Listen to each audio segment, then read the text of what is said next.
Greetings, my peeps, and welcome to the All Things Basketball Podcast with your boy GD. In this episode, I'll be talking trade, guys. We've had a major trade. It's the Knicks trading RJ Barrett and Immanuel Quickley for Toronto's OG Anunoby and others. So we'll talk about that. We'll talk about Detroit Pistons ending their losing streak as well. So just sit back, relax, and enjoy the show.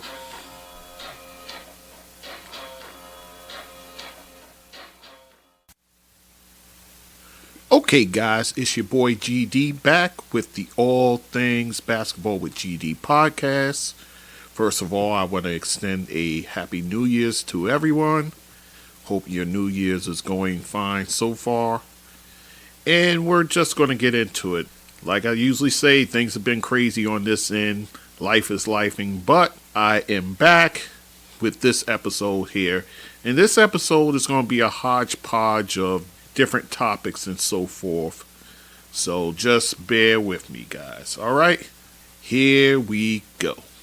We're going to start with the first major trade, in-season trade, that has taken place. And that was between my New York Knicks and the Toronto Raptors. And before I even go into that, I found it odd when I heard about it anyhow, given the fact that the Knicks have sued the Toronto Raptors, and that lawsuit, I still don't know what's become of it. So when I heard the trade go down, I was like, I could see it between anyone else, but you know something? When it comes down to business, people put everything aside and handle business. So in that regard, let us talk about the trade. The New York Knicks send to the Toronto Raptors RJ Barrett, who, oh, by the way, is Canadian and from Toronto, if I'm not mistaken. So he goes back home, so to speak, being dealt to Raptors, along with Immanuel Quickley, and also a 2024 second-round pick that's via the Detroit Pistons. So you imagine that pick is going to be rather high, given what Detroit has been doing as of late. I'll talk about them in a minute. And the Toronto Raptors in turn sends forward OG Anunoby, about 6'8", 6'7", 6'8" guys, can defend multiple positions. I'll talk about his accolades in a minute. And along with him, Precious Achiuwa, who's a power forward / center, along with point guard Malachi Flynn. Now, the Knicks, I guess they decided that they've seen enough in terms of RJ Barrett. RJ Barrett, you know, there's a sentimental feeling about him, of course, being one of our own, picked third in that 2019 draft. So there's feelings about him in that regard. You wanted the kid to pan out. You wanted him to become that third star that you can lean on. And to his credit, he's done all he could do. He played here 5 years. He appeared in nearly 300 games. Only one he didn't start. He gave you slightly over 18 points a game, along with over 5 rebounds and nearly 3 assists. The problem with him, though, was the efficiency, especially from the field. For his career, above 42% from three-point range, which has improved as of late, but all in all, over 34%. Well, around average, 72% from the free throw line. So you wanted him to take that next step. And, you know, you saw the videos of him working out and trying to improve his game and so forth. And I always thought he was out of position being a small forward anyway. I thought he's more shooting guard than anything else. But he just didn't pan out. If he wasn't so inconsistent, I think he'd still be a Knick today. It's the highs and the lows you get with him that I guess Leon Rose and those in the front office said, you know what, maybe he's not going to take that next step. And I thought he would. I thought he had kind of the trajectory, if you will, of Jimmy Butler, but without the defense, obviously. He's nowhere near the defender Jimmy Butler was.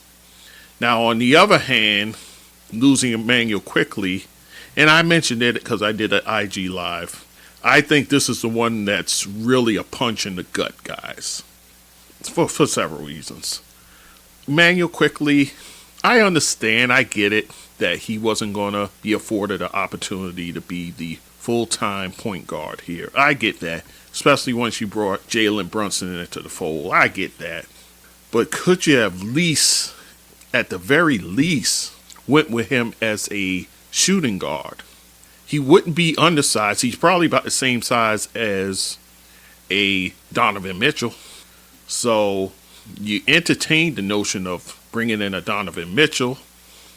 I just didn't, it is Tibbs too. He's like locked into positions and so forth. I was surprised he even moved RJ to the small forward to accommodate Evan Fournier when we got him. But Quickley, that was a gut punch because I think the world of Immanuel Quickley. I really do. And I said it before. I've said it maybe a million times by now. I think his skill set is on the par of a Tyrese Maxey. I really believe that. And from what I'm seeing so far, I think I'm kind of right. But his 4 years here, of the over 250 games he appeared in, he only started 27. But in those 27, ooh man, he really gave you something. Nearly 13 points a game. Coming off the bench for his career, that's pretty good. 3 rebounds, 3 assists. His shooting could have been a little better from the field, but you got to understand he's coming off the bench, so that's a difficult ask. And shooting 37% from the three-point range, very efficient from the free throw line at 86%. So I think Immanuel Quickley, I think he's going to be a guy. I actually think when the dust settles from this whole thing, he could be the player that is the one who probably the talent in this whole deal. I really think that. That's how much I think of Immanuel Quickley. And the thing is, once Toronto got him, they said, you know what? We're throwing him right in the fire. And they have him starting now. Immanuel Quickley is someone I think they want to take a long look at because he will be a restricted free agent at the end of the year. So they want to see what this kid has. And if I were to gather, I think they will, to no pun intended, but I think they will quickly sign him on the dotted line. That's how much I think they'll enjoy having a player of his caliber. And then, like I said, the second round pick will probably be a pretty high second round pick. And then you have the Knicks side of it. The Knicks get a player that they've been targeting the past few years, in fact.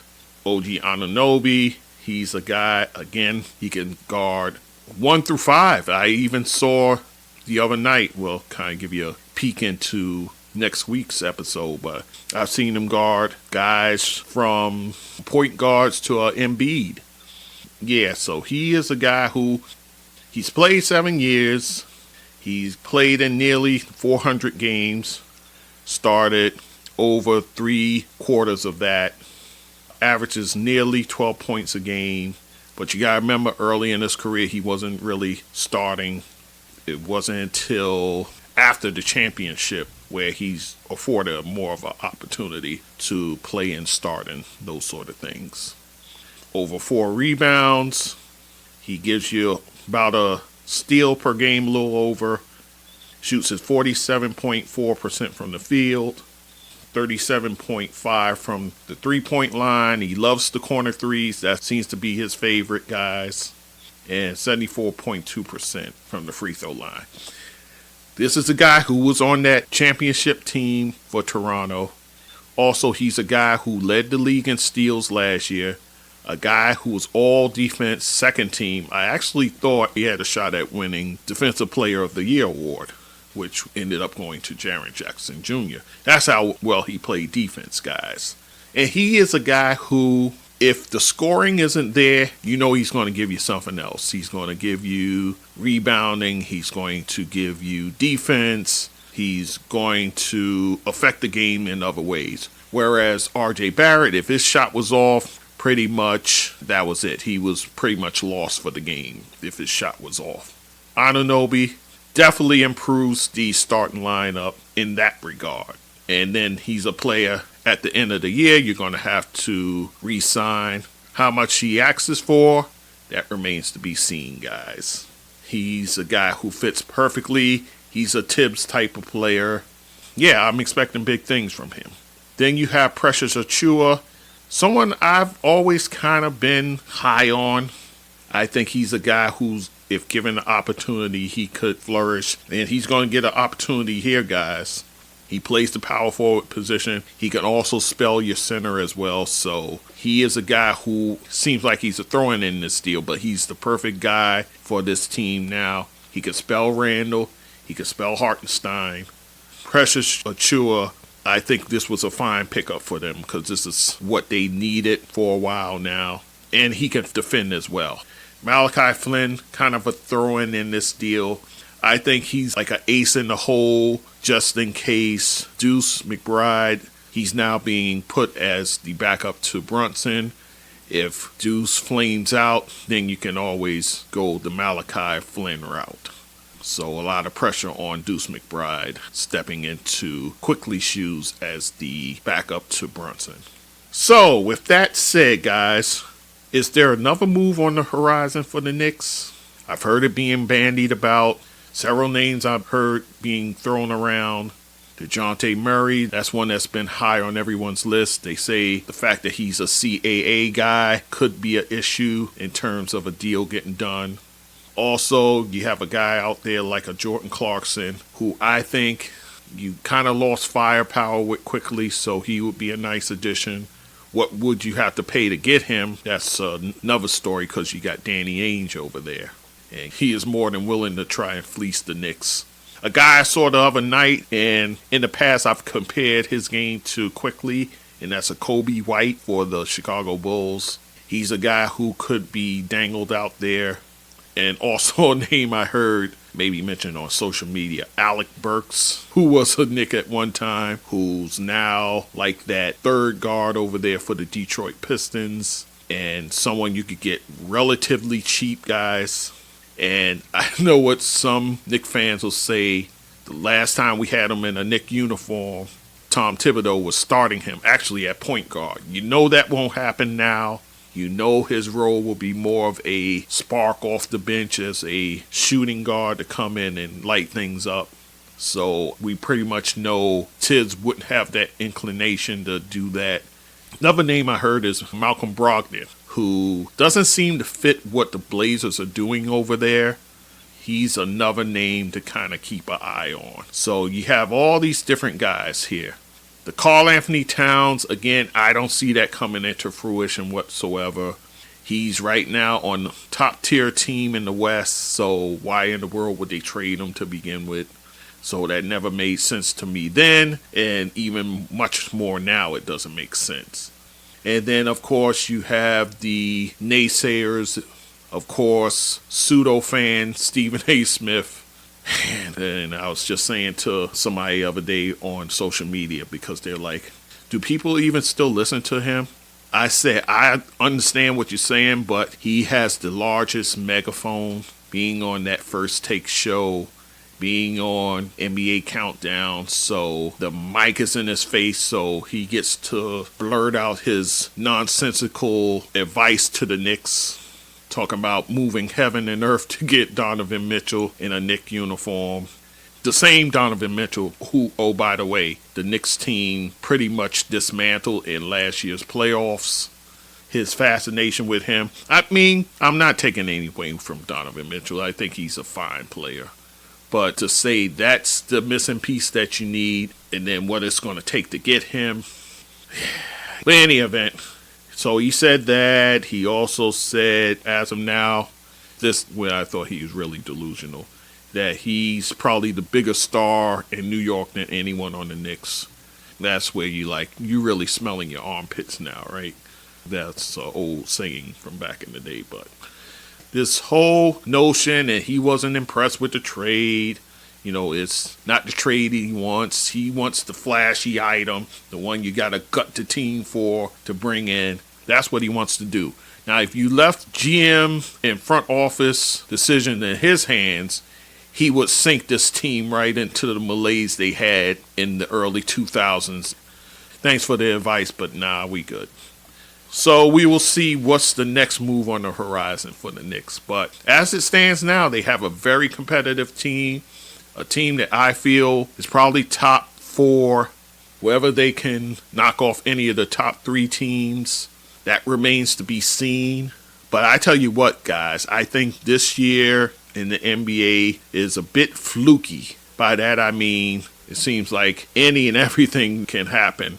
Do I think they can go all the way with the current roster they have? Probably not. I think they're one solid player. It doesn't have to be a star. Like a DeJounte Murray would be an excellent fit here. A player that can probably get you to that next level. I don't think it needs to be a bona fide star player. I think it just needs to be a solid player who fits the Knicks in their system. My Knicks are looking good. I'm very confident in them, so we'll see what happens. Now, for the Toronto side, my question now is, are they done with making trades? It seems like now the rumblings now are turning towards Pascal Siakam. What happens with him next?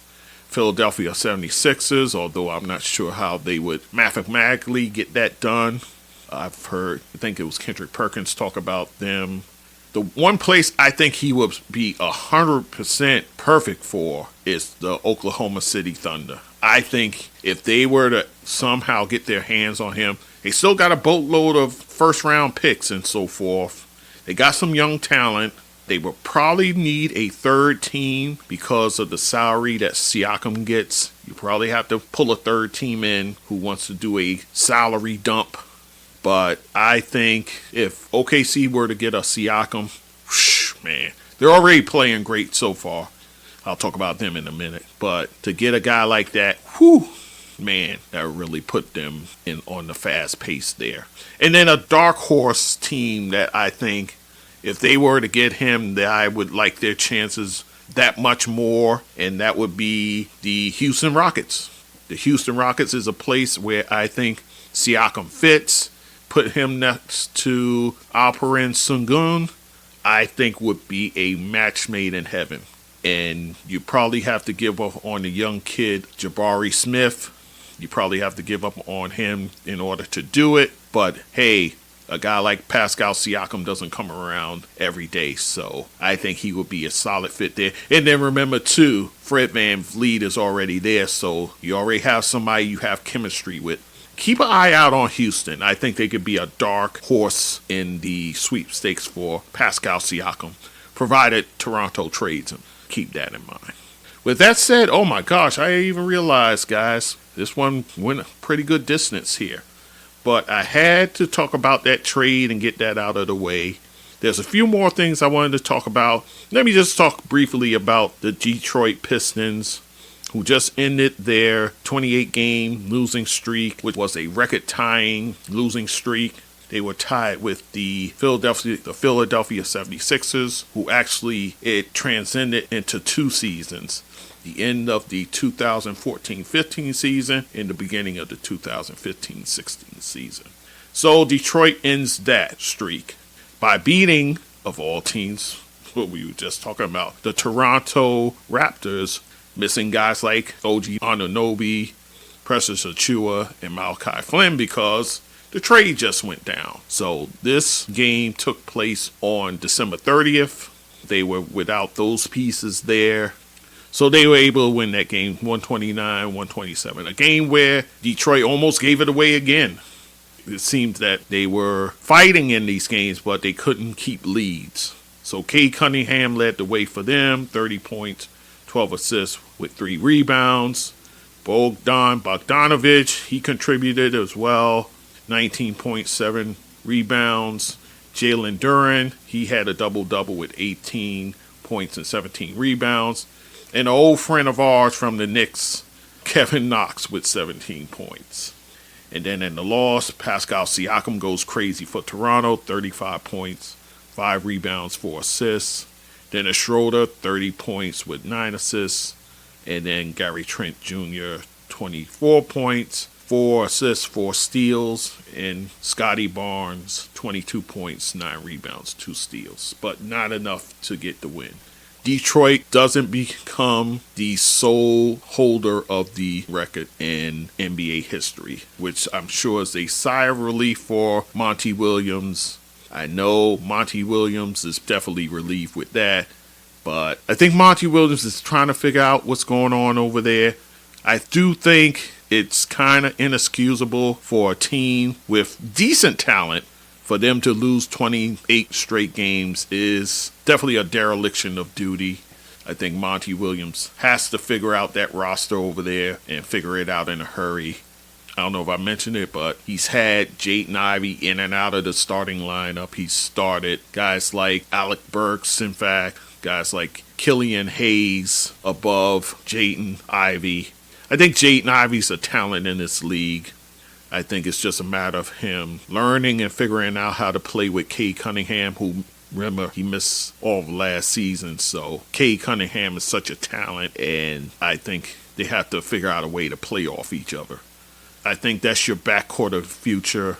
I think that's something that Monty needs to figure out. Figure out his front court as well. I know they just recently got Bogdanovich back. He had started the season on the sideline. Your big man, Jalen Duren, he was out of the lineup for a good while.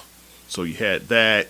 Marvin Bagley III, he's always in and out of the lineup, it seems, when it comes to injury. Isaiah Stewart as well.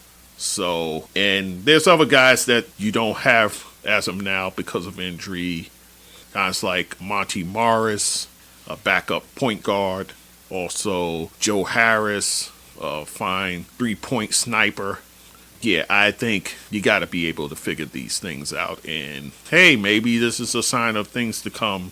But Detroit does avoid history per se, lone history, and they get the win over the Toronto Raptors. And I know there's one guy out there, because I saw this. He had bet $40 that Detroit wouldn't win another game. He bet it in October. He almost made 40 grand. Until that Toronto game where they ended up taking the loss and Detroit got the win. So imagine being that guy, being that close to getting so much money there. All right, guys, so that's going to do it for this episode. I thought I'd be able to get to some other items, but I'll do it in another episode. Maybe we'll do it like that. All right, guys, I'm kind of back. Seems like I'm back, but there's other stuff I want to cover.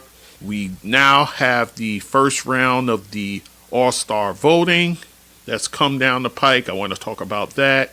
I want to talk about some teams on the rise. And then, of course, some teams, well, one team rather, that's kind of sputtering. Talk about that. Naismith Hall of Fame nominees, I want to talk about them as well. So, all right, guys, so that is it for me. I thank you for listening as always, and we'll talk again soon. Take care. Hello, my peeps. Thank you for listening and supporting the All Things Basketball with GD podcast. You can find us on our website, allthingsbasketballwithgd.com. You could also email us at thatsportsdudegd@gmail.com. Also listen and watch us on YouTube, All Things Basketball GD. Hit the like button when you see our videos. Also write a blurb about our show. You can listen to us on all podcast platforms, including Spotify and Apple. Leave a review for us at Apple. On the website, you can support us by hitting the Buy Me a Coffee button, support on Anchor button, or donate on PayPal. You can also support us by our Cash App, GD That Sports Dude. Once again, I thank you for listening and supporting the show, and do take care.